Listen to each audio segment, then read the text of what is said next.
میروا Gorchani LBO-DCM نالے کی صفائی اور ناجائز تجاوزات کے خلاف ضلعی انتظامیہ اور اسسٹنٹ کمشنر محمد سلیم شیخ کی نگرانی میں آپریشن مسافر خانے سمیت دیگر تجاوزات توڑ دی۔ میروا گورچانی کے بیچوں بیچ گزرنے والی LBO-DCM نالے کی صفائی نہ ہونے کی خبریں میڈیا پر چلنے کے بعد ضلعی انتظامیہ نے نوٹس لے لیا۔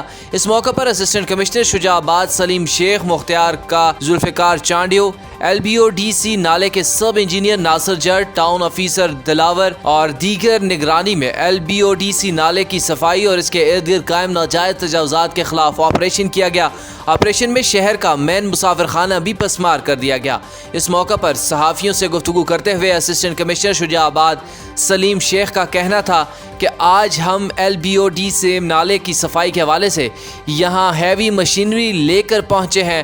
انہوں نے مزید کہا کہ سندھ بھر میں رین ایمرجنسی نافذ کر دی گئی ہے، جس کے پیش نظر اس سم نالے کی صفائی اہم تھی، جس کی صفائی کا کام جاری ہے۔